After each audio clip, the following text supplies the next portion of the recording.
Tanika Charles is a powerful soul singer, songwriter, and performer currently based in Toronto, Ontario.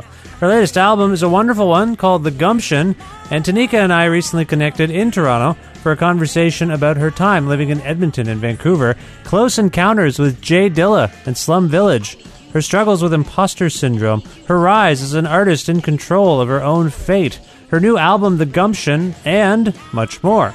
With the support of listeners like you who subscribe to this podcast and spread the word about it, and make flexible monthly pledges at patreon.com/creativecontrol, plus in-kind support from CFRU 93.3 FM, Pizza Trokadero, The Bookshelf and Planet Bean Coffee in Guelph, and Grandad's Donuts in Hamilton, this is the 478th episode of Creative Control, featuring the amazing Tanika Charles with your host, me, Vish Khanna.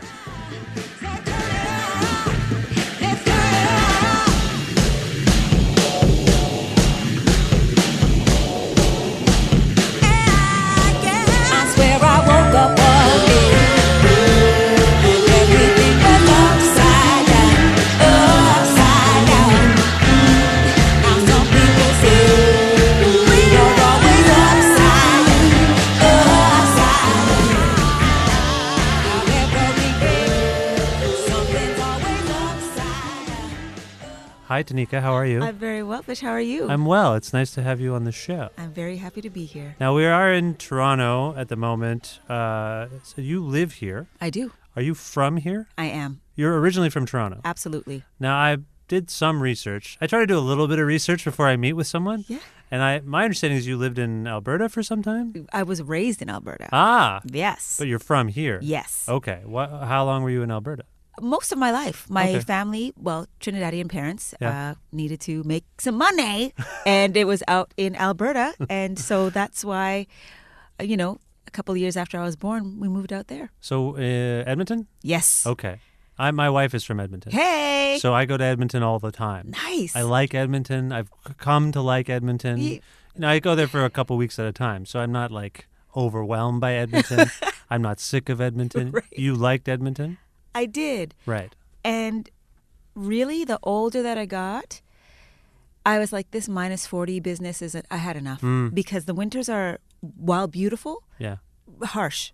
So Yeah. I moved to Vancouver. I do tend to, we tend to travel there during the Christmas break. Oh, I don't mind it though, because I bring books. I'm not really interested in going. We go. I have kids, so we go tobogganing and stuff. but sure. I don't mind it as much. I like the cold weather generally because I feel like I have more allure in the winter. Well, okay. I have more jackets. I have coats. People can't see everything. Who is that? What's going on with that mysterious person, right? In the summer, it's like shorts and I don't feel like I can hide. And I respect that, actually. That's kind of great, Right. Yeah. So the weather, I think, kind of appeals to me, and I don't mind the cold. But you left. When did you leave Edmonton?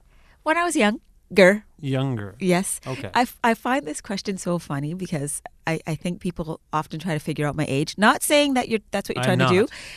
But someone, we've been doing a lot of interviews with this new album Of this course. week. And it's like, okay, so how old were you when you left Edmonton? And then you moved to where for how long? And then, So I was a teen when I left, like But 19. did your whole family leave?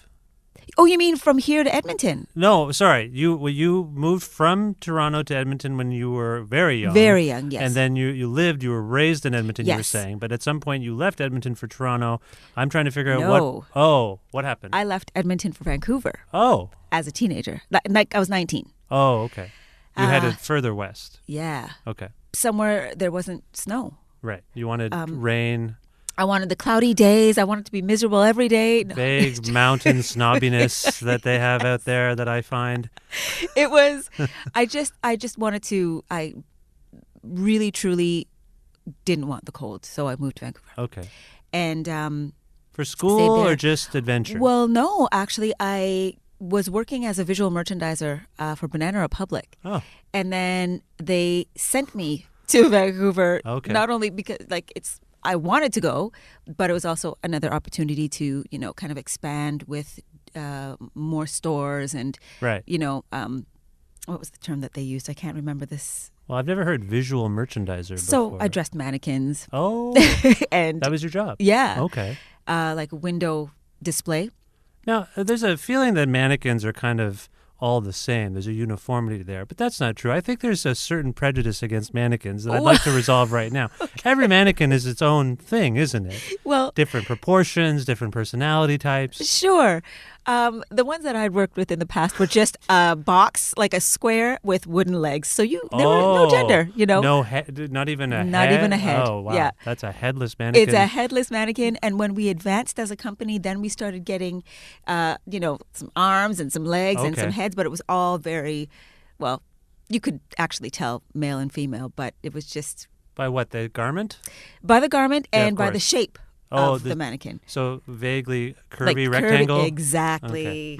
Okay. That sounds like a fascinating job on some level. It was amazing. And then I'd been there for several years, and my manager was like, okay, do you want to go to school or do anything else? And if there's anything that you'd like to take that kind of works with what you do right now, we'll be more than happy to pay for you to go to school. You're 19, early 20s kind of? I was in my 20s, yeah. Okay. And then I went to Emily Carr, in Emily Carr School of Art. It's a school of art? Yeah. So did you have that background before? Design, art, visual art, graphics? I definitely gained it when I went to school. You didn't have it before then? No, it was, I loved it because there was a girl, I was just a sales associate. Right. But there was always this girl that was running around, and she always had clothes, and she was always steaming, and she was always doing something.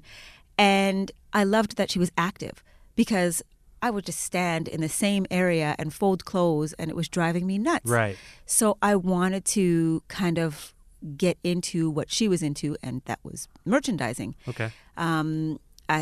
She trained me, and then I met a few people in the company, and kind of just became the visual merchandiser. Yeah. Okay. So it was something that I thought I would do for a long time. I ended up leaving Banana Republic and working for several larger companies, and I was happy doing that. And then I met a friend who is a singer, and we would just kind of walk around Vancouver singing songs that we loved and harmonizing and doing all this amazing stuff together. And someone said, why don't you guys form a band? Right. So while out west, I'm just giving you the whole spiel. No, this is good. Yeah, okay. Because I don't know how you went from visual merchandiser to singer. I don't know what your musical background is. I'm just piecing this together. Sure, so yes. giving me the whole spiel is great. Okay. So we'd formed this band, and we called ourselves Xavier Zen. Xavier Zen. Yes, Xaviazen. What is the origin of that name? We have no idea. You made it up? It just sounded super cool. Okay. Yes. Okay. 3 of us. We were getting random gigs at clubs in BC. What do you mean somehow? Clearly you were good. Well, we were just kind of doing our thing. Right. We had a lot of friends who were promoters and kind of, well known, Sure. even to this day, for, some of the acts that they bring into the city. And we were asked to, open up for a couple, we opened up for Digital Underground. Oh, cool. Yeah. And that was an exciting experience. We ended up eating chicken wings and, those cans of, it's like a spray, but it's confetti, but it's not confetti, but foam. It's facility string or whatever it's called. Yeah, right. So we didn't get paid for it, but we got a lot of chicken wings and foam. It was fascinating. That's odd. Did you hang out with Humpty? Yes. Okay. It was cool. And we met a lot of people. Nobody knows this story. Before, I didn't even realize how important these guys were, but we had a large condo, my girlfriends and I, and our friends who were the promoters normally needed to have people stay somewhere. Yeah. And so we would invite them to our house to stay because we had a lot of room. Right. And Slum Village stayed with us. Wow, really? Yeah, like Dilla. Dilla was Batin, there? Wow. Yes. And I didn't know who they were. I really enjoyed their music, but I did not realize until recently how important Hugely important. How hugely important Wow. these guys were. Because we were just So okay, you realize the Airbnb folks, kind of. Right, early days. Early days, yeah. So in retrospect, you realize their significance. Does this get your mind tracking back to what Dilla was like, what your interactions with Dilla were? Do you remember them? No, it was just okay. I actually connected with Batin. Okay. I thought he was fascinating. I mean, he's like, you got to talk to your plants because they can hear you and they can feel and sense everything that's happening around them. And I was like, yeah, totally. And I remember my girlfriend saying, T, something's off a little bit. And I'm like, no, he's totally spiritual. He understands life, And then I when I think about it, I'm always in shock. And I keep asking said friend, like, dude, we had Dilla in our home, right, staying at our house, right, Batin at our house, right. Insane. But no sense memory of besides that interaction. Like it just what. Do you mind me asking what year this was? Oh my gosh, maybe 99. Okay, 99. Okay, wow. Yeah. So yeah, maybe yeah. So did you play with Slum Village? No, they just stayed at our place. They just stayed at your house. Yeah. Okay, so you're getting into that's amazing. First of all, that's an amazing story. I have so many. I mean, at the same time, we don't get a sense of like Dilla, what he ate, what he did at your house. But that's incredible. Yeah. Especially to realize in retrospect what was going on. So does that trigger other memories of people who stayed? Where you're like, oh. Remember when Tupac stayed at our house or something? Yeah, no, I think that one was it was major for us because of how important he is now. Yeah. But again, like we were writing music and creating these songs. We had a few songs on the radio, but we did not think that this was going to be anything more than us three traipsing around the city performing. Right. So how would you characterize the music of this band that you were in at the time? Soul. It was a soul music still? Soul, okay. R&B, yeah. Okay. So do you have any sense of how you got into soul? Was it just walking around with your friend and singing? That's it. Huh. We loved the same music.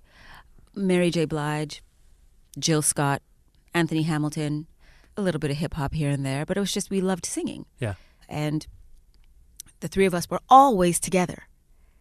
So you wouldn't see... We were just a little crew. Right, so you would sing as much as you would converse. Yeah, it was just like, oh, there's Tanika and so, and they're going to do whatever they do, and it was just a fun time. Yeah. And that was it. I didn't think anything of singing. I just love to sing. I love to harmonize. I love performing, whether acting an ass or just being. Background, were your parents into music? Did you follow music as a kid? It sounds like you just came into it later in life, so to speak. Well, growing up, I've told this story a million times. And I really enjoy telling this story because my father is a huge influencer on my career. Okay. And on me. Okay. So we were raised listening to jazz. My older brother is a composer. He's... the man is ambidextrous. He plays every single instrument. He's crazy talented. Do you want to say his name? Oh, Rudy Muhammad. Okay. That's my older brother, Rudy Muhammad. And, my younger brother sings, but he's very shy. Yeah. My mom always sang around the house. But my earliest memory is my father, after dinner, we would all sit in the living room, and he would play jazz, Spiral Gyra, George Benson, Bob James, whoever he was into at the moment. And he would tell us, listen to the music, listen to the instrumentation, listen to the vocals and how rich the sounds are. Right. And that's what it was. He'd have a rum and coke and he would just enjoy listening to music. I feel like we would sit there for hours listening.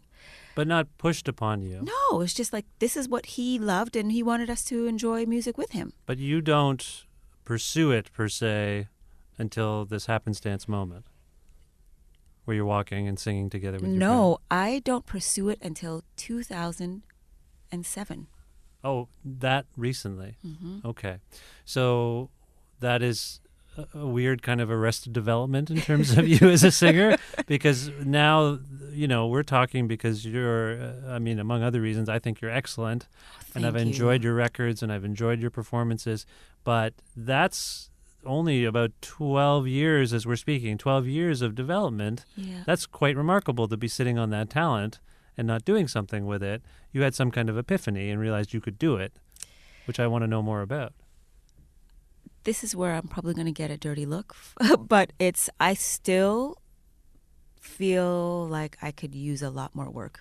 Well, I mean, vocally. You haven't put your 10,000 hours in yet, I don't think. You need, 12 years is not enough time. You're still, that's the other thing about a practice like yours is you're learning in public all the time. All the time. Right. So that's a weird kind of pressure, but also I would think it's pressure, but you're also having to let go. You put out a record and you're like, that one part of that one song, but oh well, it's gone. I learned from that, right? Yes. Okay, so that's happening to you. Yes. Okay.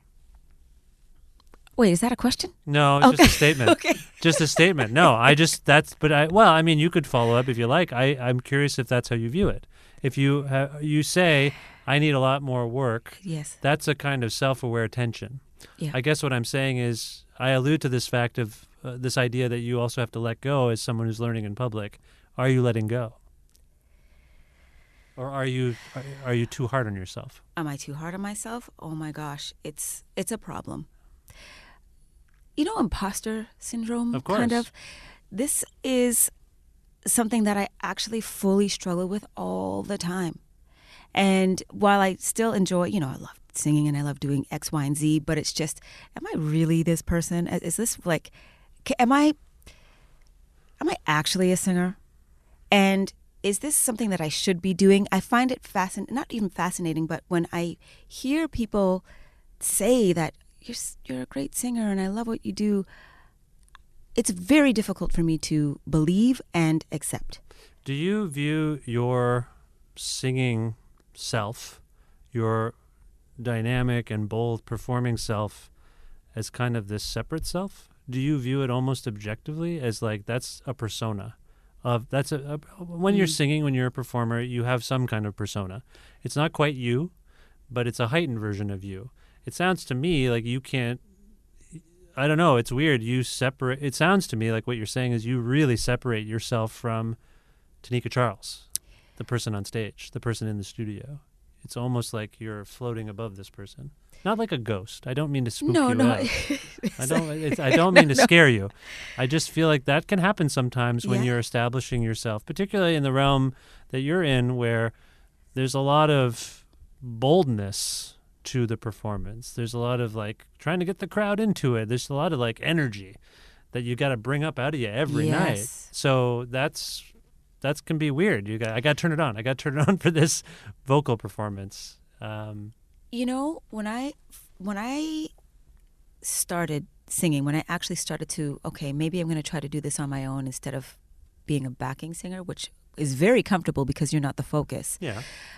I used to drink a lot. And to settle your nerves? To settle my nerves, but then I would drink to a point where it's like, I'm completely wasted on stage. Like, what am I doing with this? Sorry to laugh. No, but must. It was a real thing. And at that time, I'd been going through one of the many breakups that I've had in life, and it took a toll on me. So I think the way to recover was to write and drink and perform drunk. And you wouldn't believe it, but I used to wear lingerie on stage. Just lingerie? Yeah. Why was that a choice? Because it was like Ms. Charles didn't give a shit. Oh, okay. So I was Tanika Charles over here, and Ms. Charles was the persona that came on stage. So the alter ego was Ms. Charles. Yes. And it's surprising because I had a manager who was like, oh my gosh, this is fantastic. Yes, we can do this. This is what we're going to sell you on. And my rider was like Jack Daniels and Coke. Coca-Cola. Sorry. Sure. Good to clarify what Miss Charles... Sorry, soda. It sounds like Miss Charles has some vices, just being clear. Coca-Cola, maybe a Pepsi, maybe a different cola, but not cola. Yes. Okay, understood. Oh my gosh. So wow. Is this self-doubt is rooted in, is it humility? Is it modesty? Is it that conflict? Like I say, your persona as Miss Charles or Tanika Charles even is bold, it's confident, I think. It's vulnerable, but it's bold and confident, which might be a far cry from maybe who you really feel like. It doesn't sound like you feel in your everyday life. You're more Clark Kent than Superman, let's say. Okay, you know like what I mean? That. You're more of a subdued person, and that tension between who you really are, and this persona is giving you imposter syndrome. Who am I? What am I doing? Yeah. Yeah, That's what it is. I can't. That's the best explanation. Yes. Okay, but your career is so young that, and you're still getting used to being a public person, I would think. Yeah. So that's maybe where you're at with this. Perhaps. You're still processing what it is you're doing. Yeah. And I don't know, the most communication I have is with, because I don't leave my house. You know, if I'm on tour, I hang out with the guys and I will talk to whomever, you know, any interviews that need to happen that day. Yeah. I will try to communicate with the crowd, and then I hide. Because I'll go back into the hotel room and I will just sit and try to figure out, like, oh my gosh, I made this mistake, I did that mistake, what can I do better? And it's this pattern of just, again, self-doubt and why am I doing this and I don't feel, what am I doing? So it's the opposite of letting go. You haven't let go. I have not let go. And Well, I'm trying. So what are the tactics? Are you still drinking?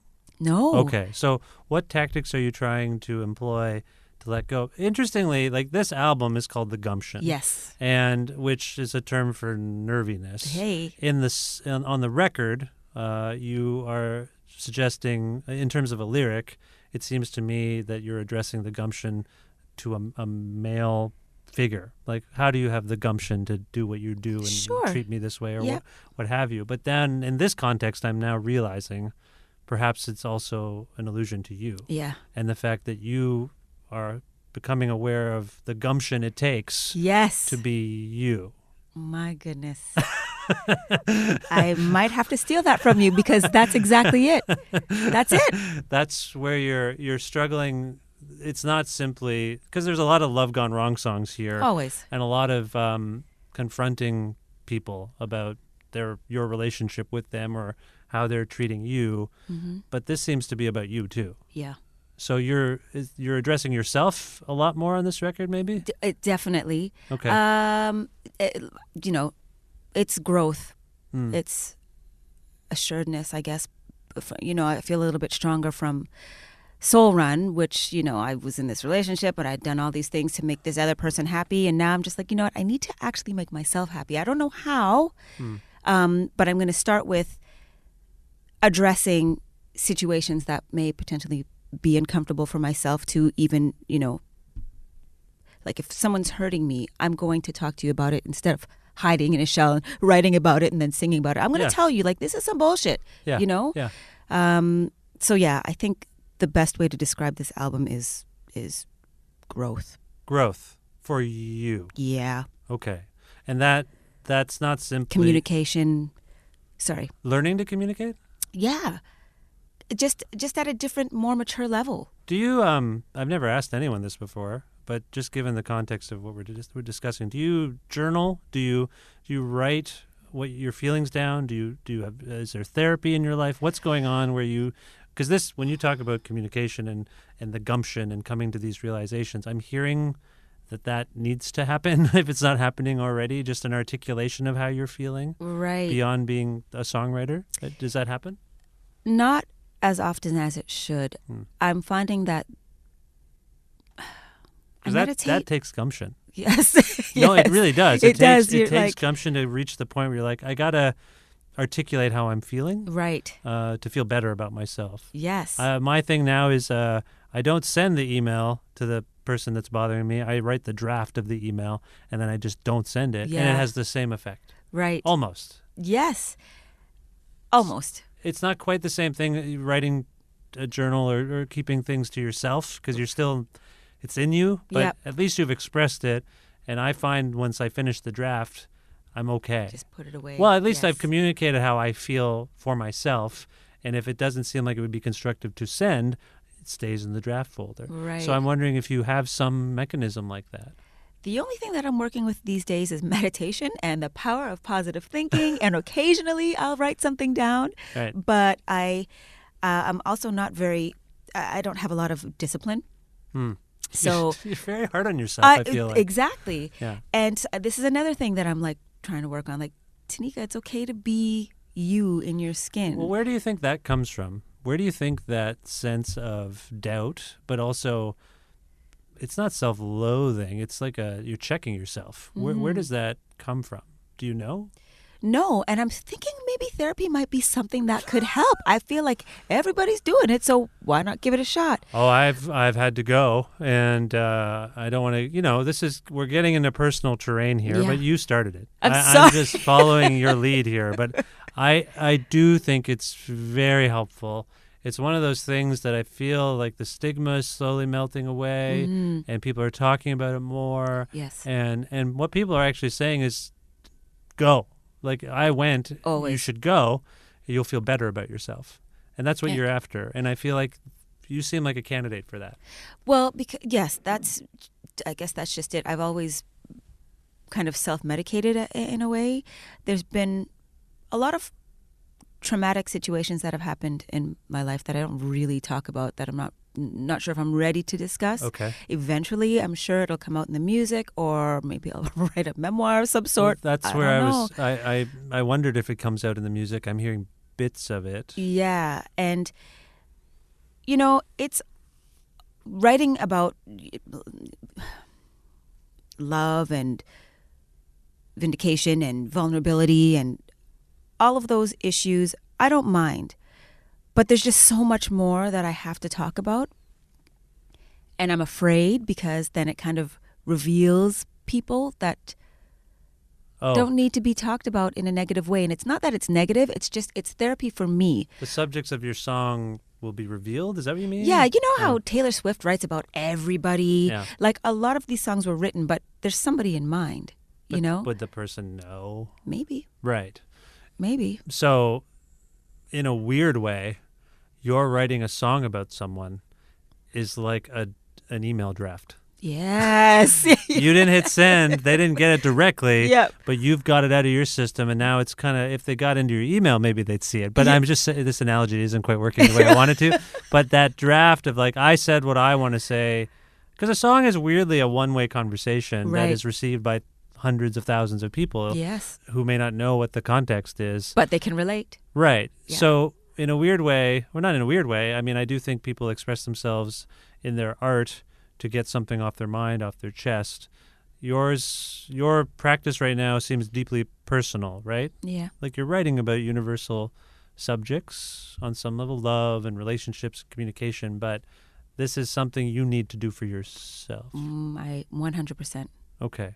Absolutely. But is there the reception to the songs such that people are like, I relate to what you're saying? Like, are you getting that from people? Not yet.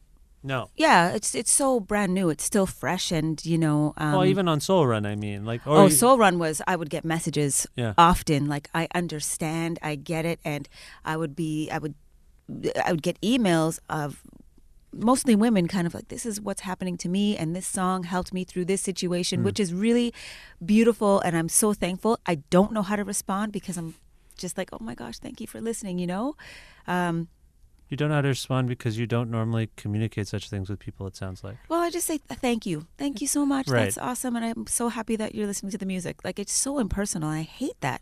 What I want is to tell them, you have made my day and everything is beautiful and you're so wonderful. And it's too much, You have a thing, I think, with vulnerability. I don't think you really want to reveal who you really are to anyone on some level. You stay in the house. Yeah. It's true. You're a homebody on some level. And then Miss Charles was this weird extension of you. Yeah. That is gone. I had to, because I was becoming an alcoholic. Right. I felt that way. I just thought, like, I cannot continue in this manner. And if I have to perform for my family like this, I can't. Well, you're in your lingerie, first of all. I mean, that is a bit awkward. Like, yeah, okay. I'm with you on that. But you're getting these personal messages, so obviously your music is resonating with people. Mm-hmm. How does that make you feel, that something so personal to you is actually resonating with people? Like, you write, thanks, it means a lot, but really, like, deep down... It really means a lot. Okay. Like, it's... Does it alter you? Does it alter your perception of yourself as being someone who is a loner on some level? Like, you're getting this connection from people and they are relating to what you're saying. I can't imagine. That must be gratifying on one level, of course. Sure. But I wonder if personality-wise it makes you feel a little less isolated, a little less alienated. I I really don't know how to answer that. Like, I guess some days I'm just like, this is so great. Thank you so much. I feel like, thank you. Yeah. And I've got energy and life is good. But a lot of the time, I don't respond to compliments very well. I don't either. Sometimes I feel like someone once said to me, hey, that was pretty good. And I said, sorry. Yeah, like a Canadian. Like a Canadian. You know? Oh, I'm sorry about that. No, I just said it was good. Oh, yeah, you're right. I'm sorry I said sorry. I feel really badly about that now. Story of my life. Yeah, it's just, maybe it's a cultural thing. I mean, perhaps. Did you find that you mentioned your father was like, he had his, what was it, rum and coke? Yep, had his rum and coke, had his music, knew all about the music, certain confidence there. Yeah. And maybe, is that cultural? Is that something from Trinidad, Tobago? Is that something? Don't know. Has that been? That's been my whole life. I wonder if that's been sort of, to use a snow analogy, shoveled out of you. Maybe you need that cultural confidence you don't have. Maybe. Because the Canadianness, you seem very Canadian. I am so Canadian. In your modesty, and yet, we're also very talented, some of us. You know, you're a very talented person. Everyone can see it. Thanks. Right? Like, we see it when you play. We see it when we hear your records. There's no reason for you to be down on yourself. Absolutely none. But your Canadian passport is keeping you down, maybe. You know, I remember my mom is in Trinidad right now, and I went, sorry, I'm getting emotional because I cry for everything. You do? Everything. About your mom being away? No, everything just makes me cry. So when sorry. you were just saying like talented, I'm like, oh my God. So that's like, yeah. I will refrain from complimenting you any further. At least you didn't apologize. That's my Achilles heel. Oh man. But your mom's in... My mom's in Trinidad. Yeah. And I started, visiting. I tried to visit once a year. And I remember, this is going back to you saying, like, maybe you need some more, like, some culture. And I'm just speculating. I am not a psychologist, by the way. No, this does not count as therapy. Okay. I'm just trying to help as much as I can. Working, actually. Good. So I went out for Carnival for the very first time. Oh, yeah. And it was... I'd planned on staying in Trinidad for a couple weeks, and a couple weeks ended up being 2 months. Oh, wow. And I just lived there. And I was like, this is my culture. This is who I am. I am Trinity Bone. And I was just like, I came back to Canada, and everything was like, oh, do you listen to soca? Oh, you don't listen to soca? Well, then we can't be friends. Like, I changed the whole perception of myself. I was like, this is who I am.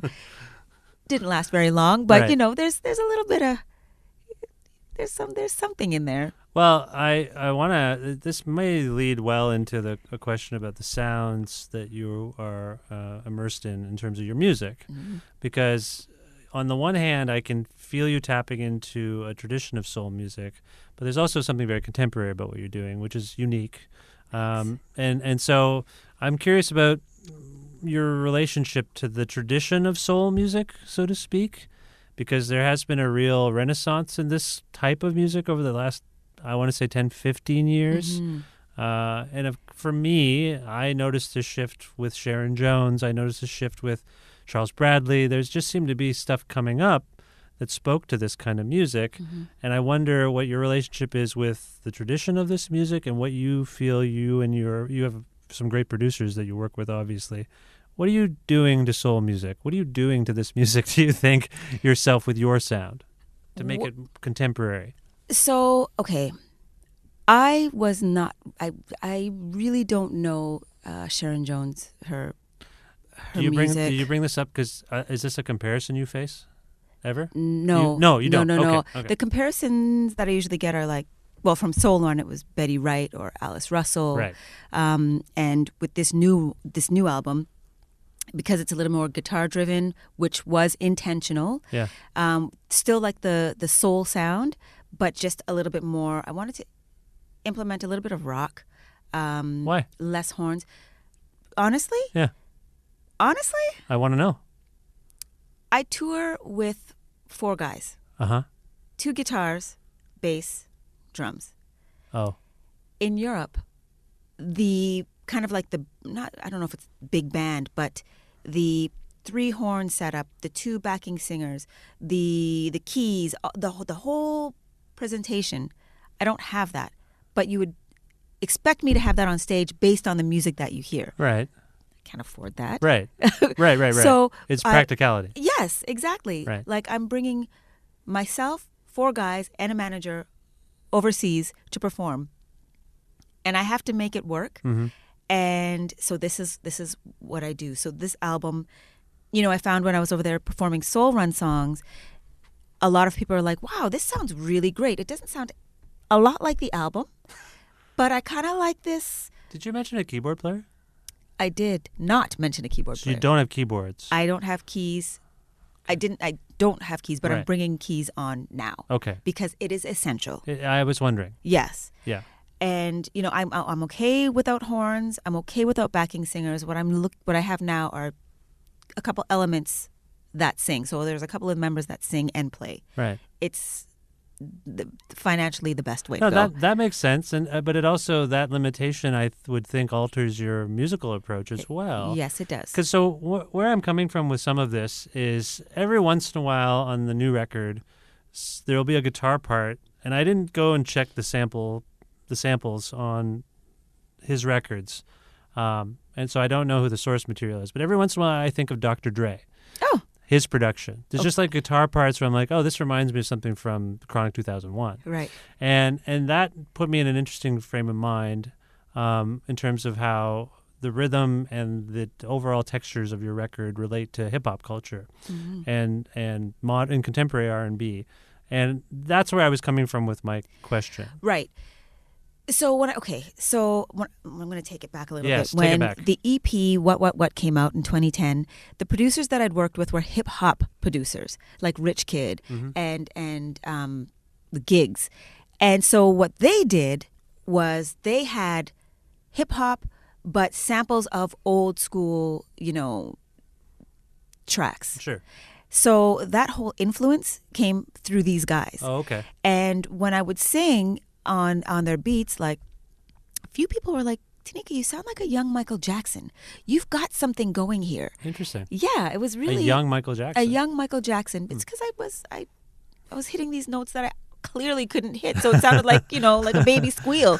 So they, you know, my close group of friends were just like, I think we can do something with this. Right. So it's like you've got hip hop, you've got like a sample from, I don't know, a Stevie Wonder song or the OJs, or I don't know, just the music that they'd created made this kind of Motown soul sound, but with hip hop influences. Right. So because the beat sounded so I don't know, grainy. Yeah, gritty. I'm like, why don't we try to kind of clean it up a bit? So then this whole classic sound with a modern twist became what Tanika Charles' music was like. Okay. And I'm certain I'm not answering your question because I've lost my train of thought. No, you absolutely are. Yeah? I'm trying to, well, I mean, you took us back to a 2010 EP. Yes. I guess I'm trying to get us to the Gumption. Okay. And so, yeah, go ahead. Yep. So then 5 years later, I'd had a manager. And I feel really bad because I'm not giving out any names or really any information, but I was on this label called Riot Rock, I think it was. You don't know the name of your label?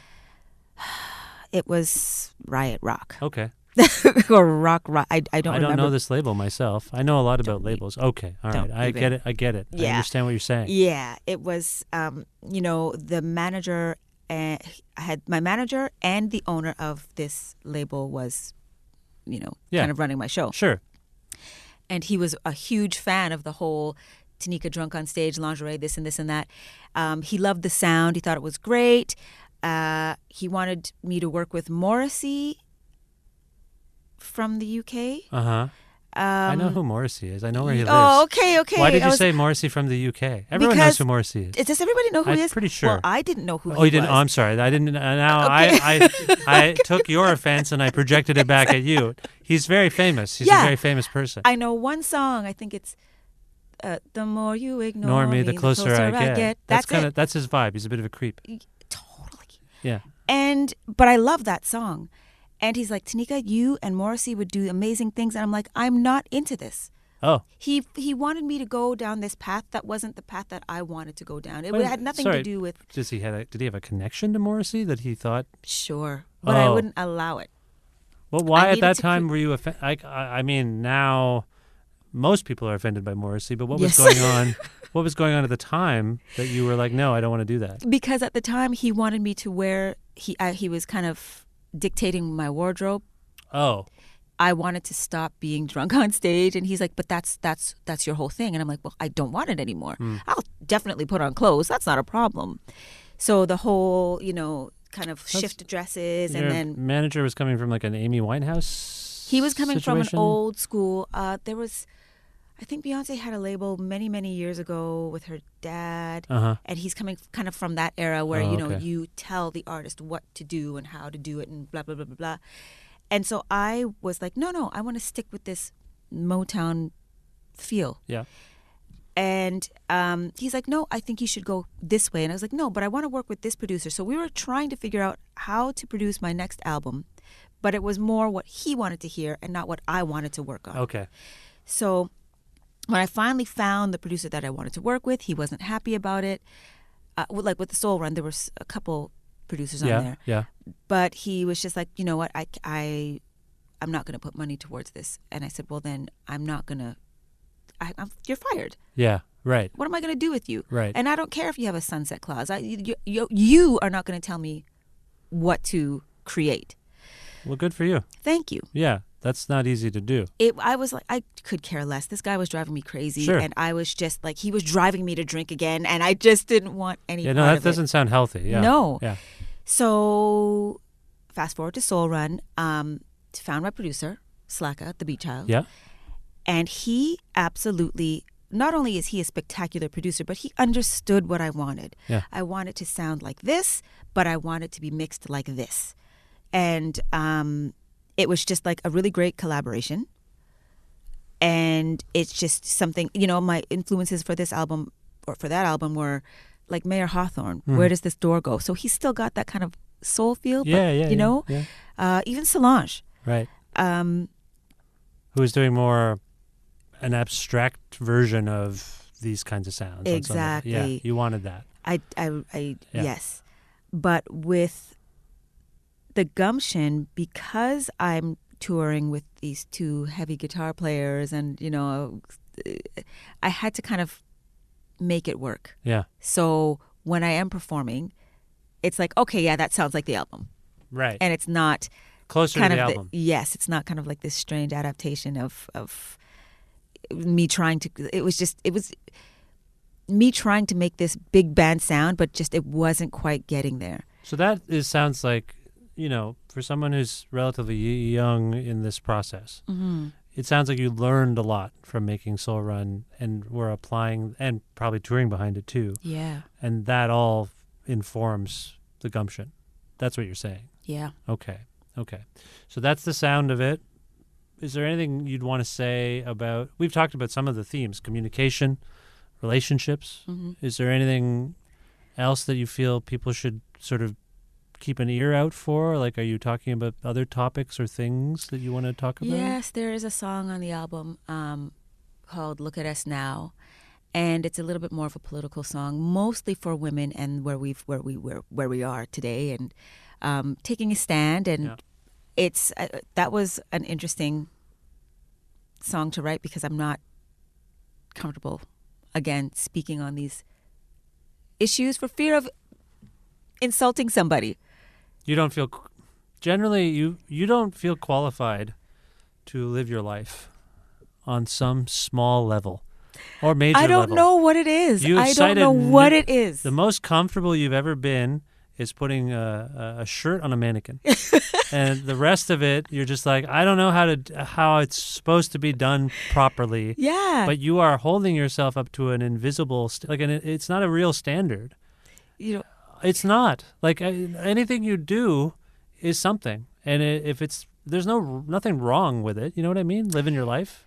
Yes. I mean, obviously you could go to jail. You could do something wrong. Yes, I absolutely but there are rules and laws. But I'm saying there's nothing wrong with trying something. Right. And you just seem like, You are perfectly capable of writing a political song. You are a citizen of. We've already established you're very Canadian.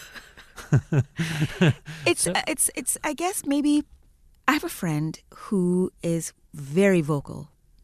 Very right. like she is Black Power and brash. And yes, also a musician. Also, can't get a job. Can't get a job. Can't get a gig. Can't get a gig because of some of the things that she says. Outspokenness. Yeah.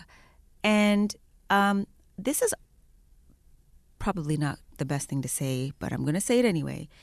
I do this for a living. Music is what I do. Yeah. And so I'm cautious, which really sucks because there's so much that I would like to say, but for fear, based on her, I don't know, her track record. She's an amazing singer, but nobody's hiring her because she's just like, F the world, F you, and I'll tell you why. And It's all legit. It's all valid. Yeah. She makes so much sense. And I actually wish that I was as strong as she was, but I'm still getting work. Well, okay. Your song, Look at Us Now, has nuance to it. Yes. You point us to where it came from. What your intention was just now. You're saying it was a political song. But that's the real challenge of artistry, is to take, I think, that anger, that outspokenness, and channel it into something that has some subtlety to it, some artfulness to it.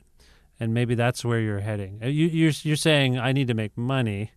This is my job. But your job is also, I would think, as a songwriter, to write something clever. Yes. And interesting. Yeah. So it doesn't sound to me like you're someone who's interested in music that hits people over the head with its intention or meaning, right? Yeah, just like a delicate tickle. A delicate tickle. It's a little tickle, like, I'm here. Yeah. I'm not unaware of what's happening in the world today. Yeah. Here's a little something, but like I'm really trying to be safe. There's two things going on, though, here. One, there's a long history of artists such as yourself, maybe even in your musical realm, who are outspoken, who make a point of singing songs like the one you're talking about. And then the other side of it is, I'm not sure who your friend is, and you've been very careful about names and whatnot, but it seems to me these days that kind of outspokenness is rewarded more than it's faulted or whatever. Yeah, these days. Yeah. These days, I'm still stuck in those days, like where if you say too much, there was I think had a local Toronto radio station. A local Toronto radio station whispered off mic. They had an award show, and they had top indie band, top pop song. The categories were all, just generic. Yeah. And I think it was R&B. There was like top R&B artist, and it was Tasha the Amazon, myself, Claremont the Second. For R&B? For R&B. Okay. So they just kind of threw all the black people that they could find in the city. That's what they do. And so I tweeted about it because I was like, this is not even acceptable. Yeah.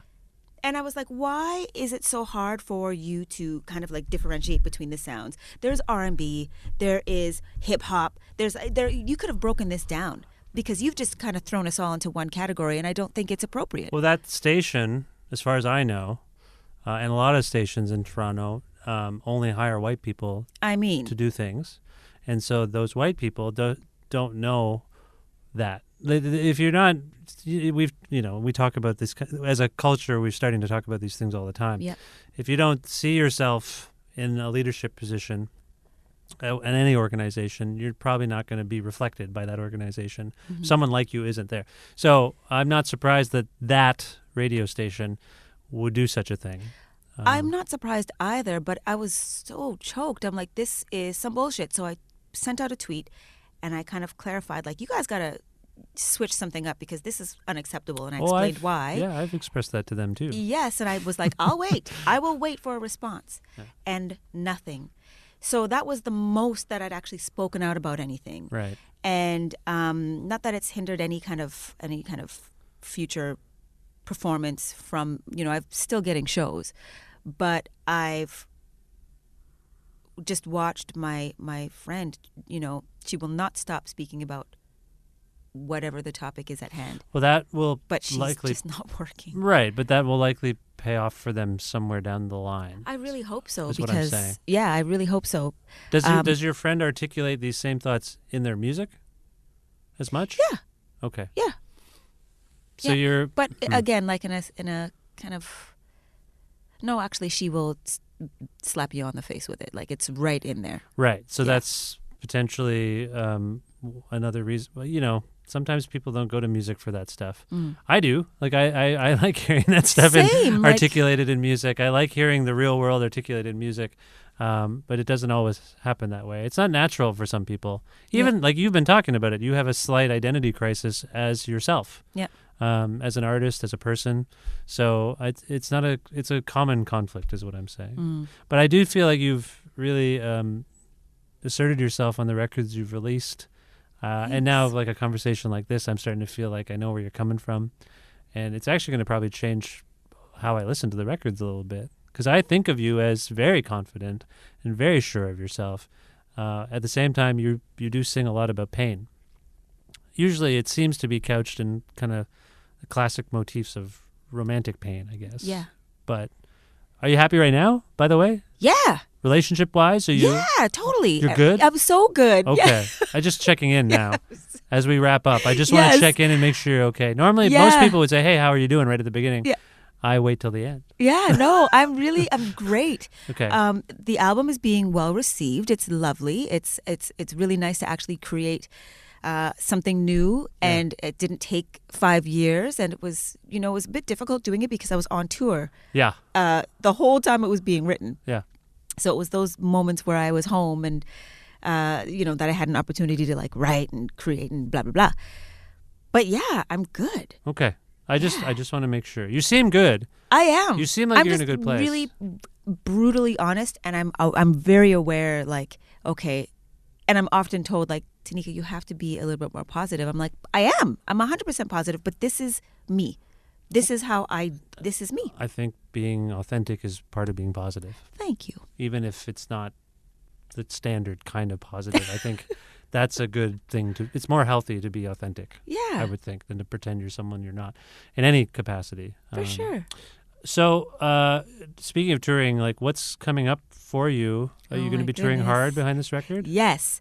So I'm very excited because, well, we've got, a couple videos and whatnot coming out, but I'm heading to Toulouse for the Rio Loco Festival in June. Okay. And then we've got an extensive an extensive tour planned for the fall. Okay.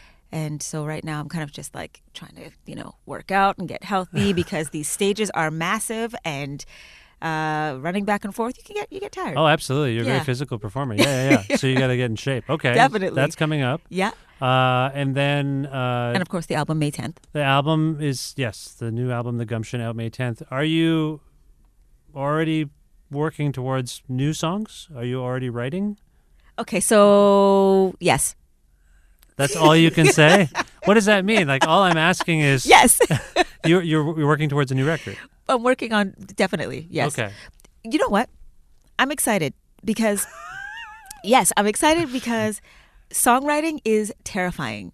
But we didn't even get into that. No, you we went didn't. from walking down the street singing with your friend to actually you compose your own songs, right? Yeah, well, I collab with. You collab, but there are a couple songs where I was like, oh my gosh, it just came to me.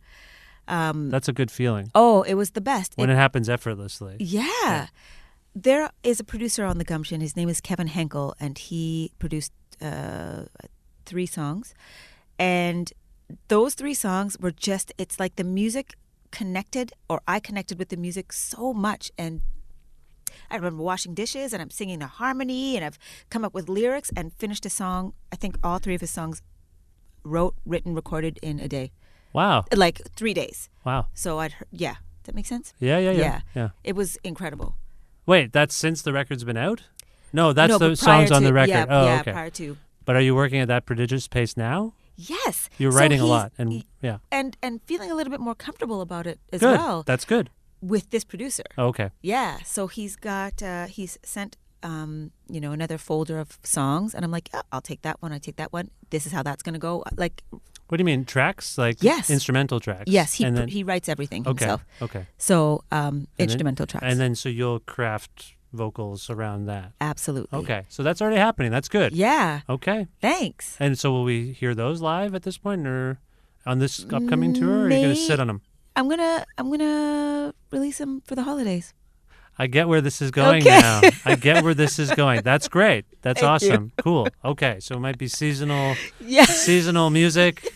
Might have a theme of some kind related to a certain holiday. Okay. Yeah. I am picking up on what you're dropping down, and I think I got it. Yes. All right. Well, amazing. I want to go out on a song from the Gumption, and I'm wondering if you can pick one. Yes. Anything you want. Tell me something. Tell me something. Now, why? That's the first song. Mm-hmm. Why? It's just because that's the way it introduces. That's the first song that was ever written for this album. Okay. You feel like so. Yes, it was. You the first feel song. like that's a nice representation of what we've been talking about, perhaps, because you've told me something. I've told you a lot. Was it too much? Do you feel okay about what you told me? I feel totally fine. Okay. Yeah. Anything you want to say about Tell Me Something beyond what we've just said? No, I think you'll understand when you hear it. Okay. This is Tell Me Something by Tanika Charles from the new album, The Gumption. Tanika, this was really enjoyable for me. I thank you for being on this show, and I wish you the best of luck with everything going forward. Thank you so much. I really had a good time.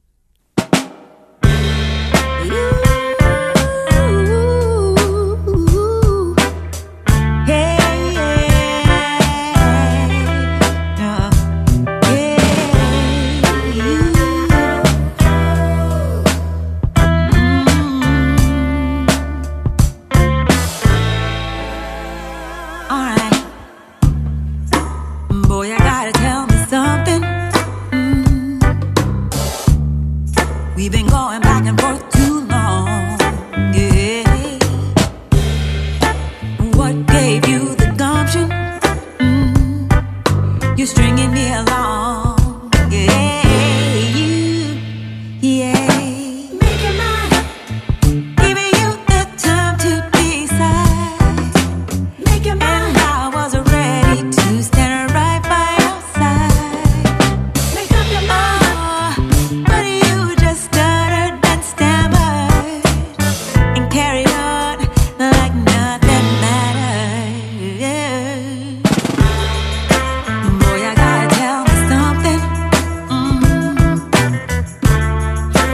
Boy, I gotta tell me something. No, you can't be mom to nothing. I said, boy, you gotta tell me something. I can't be waiting on you. I got better things to do. And if you were sure you'd give me more, I'm not asking too much. Stop stringing me along. Yeah. Make your mind. Make your mind. You've got to make up your mind. Make up your mind. What you gotta tell me, baby? What's it gonna be?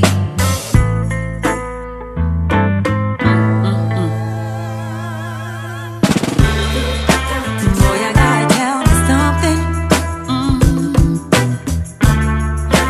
Boy, I gotta tell me something. No, you can't be mom to nothing. I said, boy, you gotta tell me something. Now check it out. See, I'm not sitting around waiting for you to make that call. And I'm not talking about that phone call. I'm talking about that decision.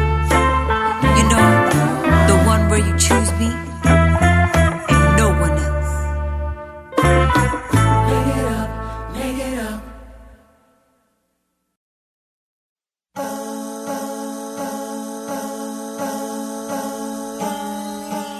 Very, very special thanks to Tanika Charles for appearing on this, the 478th episode of Creative Control, which is part of the Entertainment One podcast network, and it's available on everything, all iOS and Android platforms, Spotify, YouTube, Audio Boom. It's all over the place. If you'd like to learn more about me and sign up for my regularly scheduled newsletters and look up old episodes of the show that maybe you can't find on any of those platforms I mentioned, please visit my website, vishkhanna.com. You can like Creative Control on Facebook, follow us on Twitter at vishcreative, or follow me directly at vishkhanna. You can also listen to a radio show version of Creative Control on Wednesdays at noon Eastern Standard Time around the world at CFRU.ca or on an actual radio at 93.3 FM if you're in or near Guelph. Also, please visit patreon.com/Creative Control to make a flexible monthly donation to keep this podcast going. Thank you for doing that, and please, if you haven't done it already, think about doing that. The show could use your help, your financial support. So thank you. Patreon.com/Creative Control. Thanks again to Pizza Trokadero, The Bookshelf, and Planet Bean Coffee in Guelph, and Grandad's Donuts in Hamilton for their in-kind support for this show. Thanks to Jim Guthrie for letting me use the instrumental version of The Rest Is Yet to Come to end this show each and every week. Learn more about him at jimguthrie.org. And last but not least, you, always you. Thank you for listening to this episode and other episodes, and for subscribing to this podcast and telling your friends to check it out. It means the world, and it's the only thing really keeping the show going is you telling your friends about it. So please, talk about the show with your friends if you like it, and tell them it's good. If you think it's good, don't lie. God, if you don't like it, don't spread the word about it in that way. Anyway, I'm sure you like it just fine. You're listening up to now, to the end of the episode. You must like it okay. Thank you very much for liking the show and for listening to it, and I will talk to you very soon. Bye for now.